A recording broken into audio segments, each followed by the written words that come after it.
Hi all welcome to Shaz's world. അപ്പോൾ നമ്മളിന്ന് വന്നിട്ടുള്ളത് നല്ലൊരു സ്റ്റഫ്ഡ് ബജിമുളകിൻ്റെ റെസിപ്പി ആയിട്ടാണ്. അപ്പോൾ നമുക്കതെങ്ങനെ പ്രിപ്പയർ ചെയ്യാൻ നോക്കാം.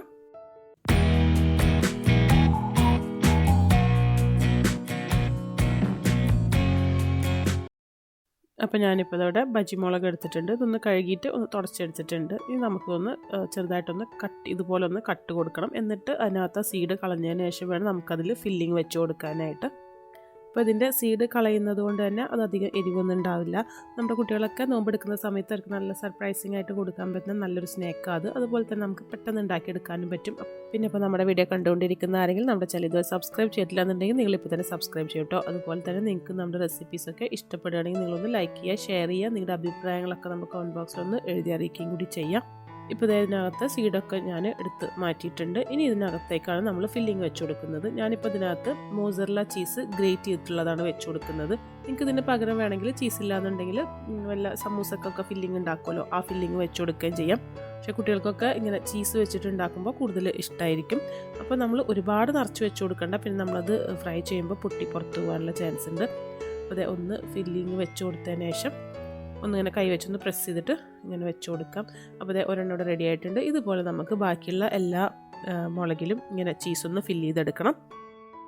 ഇപ്പോൾ മൊത്തം മുളകിൽ ഞാൻ ആ ചീസൊന്ന് ഫില്ല് ചെയ്തെടുത്തിട്ടുണ്ട്. ഇനിയിപ്പോൾ ഈ മുളകിനൊരു കോട്ടിങ് കൊടുക്കാനായിട്ട് ഞാൻ എടുത്തിട്ടുള്ളത് നമ്മുടെ സ്പ്രിംഗ് റോളൊക്കെ ഉണ്ടാക്കുന്ന ഷീറ്റ് ഉണ്ടല്ലോ, ആ ഷീറ്റിൻ്റെ ഒരു സൈഡ് ഇതുപോലെ പതുക്കൊന്ന് മടക്കി കൊടുക്കണം.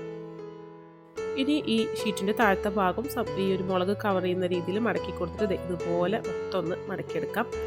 പെട്ടെന്ന് തന്നെ നമുക്ക് ഉണ്ടാക്കിയെടുക്കാൻ പറ്റും. ഇനി ഇതിലേക്ക് ഞാൻ കുറച്ച് മൈദ വെള്ളമൊഴിച്ചൊരു പേസ്റ്റ് പോലെ ആക്കിയിട്ട് ഒന്ന് തേച്ച് കൊടുക്കുന്നുണ്ട്, ഒന്ന് ഒട്ടിച്ചെടുക്കാൻ വേണ്ടിയിട്ടാണ്. നമ്മൾ സാധാരണ സ്പ്രിംഗ് റോളൊക്കെ ഉണ്ടാക്കുമ്പോൾ ചെയ്യുന്ന പോലെ തന്നെ ഇതെല്ലാം ഈ ഭാഗത്തൊന്ന് ഒട്ടിച്ചെടുത്തിട്ടുണ്ട്. ഇനി നമുക്കിതുപോലെ ബാക്കിയുള്ള എല്ലാം ഒന്ന് റെഡിയാക്കി എടുക്കണം. അതിനുശേഷം നമുക്കൊന്ന് ഫ്രൈ ചെയ്തെടുത്താൽ മതി. അപ്പോൾ മൊത്തം ഞാൻ റെഡിയാക്കി എടുത്തിട്ടുണ്ട്. ഇനി ഇത് ഫ്രൈ ചെയ്യാനായിട്ട് ഓയിൽ വെച്ചിട്ടുണ്ട്. ഓയിൽ നല്ല പോലെ ചൂടായി വരുന്ന സമയത്ത് നമുക്കിത് ഓരോന്നായിട്ട് ഇട്ട് കൊടുക്കാം. എണ്ണ ചൂടായതിനു ശേഷം ഇട്ട് കൊടുക്കാൻ പാടുള്ളൂ, ഇല്ലാന്നുണ്ടെങ്കിൽ അത് ഭയങ്കരമായിട്ട് എണ്ണ കുടിച്ച പോലെ ഉണ്ടായിരിക്കും. ഇത് ഓരോന്ന് ഇട്ട് കൊടുക്കാം. അതുപോലെ തന്നെ ഫില്ലിങ്ങും കൂടുതലായിട്ട് ഫില്ല് ചെയ്തെടുക്കണ്ട, അപ്പോഴും അത് പൊട്ടിപ്പോകാൻ ചാൻസ് ഉണ്ട്. ഇനി ഇത് ഒരു സൈഡൊന്ന് കുക്കായി വരുന്ന സമയത്ത് നമുക്ക് തിരിച്ചിട്ട് കൊടുക്കാം. നമ്മൾ സാധാരണ സ്പ്രിംഗ് റോളൊക്കെ കുക്ക് ചെയ്തെടുക്കുന്ന പോലെ തന്നെ. അതിൻ്റെ കളറൊന്ന് ചേഞ്ചായി വന്നിട്ടുണ്ട്. ഇനി ഇത് ഈ ഒരു സൈഡൊന്ന് തിരിച്ച് മറിച്ചൊക്കെ ഇട്ടിട്ട് ഒരു ഗോൾഡൻ ബ്രൗൺ കളർ ആവുന്നത് വരെ നമുക്കൊന്ന് കുക്ക് ചെയ്തെടുക്കണം. അപ്പോൾ ഒരു മീഡിയം ഫ്ലെയിമിലിട്ട് കുക്ക് ചെയ്തെടുത്താൽ മതി. ഇത് പുറത്ത് നല്ല ക്രിസ്പിയും ഉള്ളിൽ നല്ല ചീസി ആയിട്ടിരിക്കും. നല്ല ടേസ്റ്റാണ്, പ്രത്യേകിച്ച് കുട്ടികൾക്കൊക്കെ നല്ല ഇഷ്ടപ്പെടും കഴിക്കാനായിട്ട്. അപ്പോൾ ഞാനിത് ഒന്ന് ഫ്രൈ ചെയ്തെടുക്കട്ടെ. ഇതുപോലെ 2 ട്രിപ്പ് ഫ്രൈ ചെയ്തെടുക്കാനായിട്ടുള്ള ഞാൻ ഉണ്ടാക്കിയിട്ടുള്ളത്. അപ്പോൾ ഞാൻ നേരത്തെ പറഞ്ഞ പോലെ നിങ്ങൾക്ക് ഇപ്പോൾ ചീസ് നിങ്ങളുടെ കയ്യിലില്ലാന്നുണ്ടെങ്കിൽ വേറെ എന്ത് ഫില്ലിങ് വേണമെങ്കിലും ഇതിനകത്ത് വെച്ച് കൊടുക്കാം. നമ്മൾ സമൂസക്കൊക്കെ ഉണ്ടാക്കുന്ന ഫില്ലിങ് ബാക്കിയുണ്ടെങ്കിൽ അത് വെച്ച് കൊടുത്താലും മതി. അപ്പോൾ ഞാൻ മൊത്തം മുളക് കൂടെ ഫ്രൈ ചെയ്തെടുത്തിട്ടുണ്ട്. നമുക്ക് ഇന്നൊരെണ്ണം എടുത്തിട്ടൊന്ന് കട്ട് ചെയ്ത് നോക്കാം.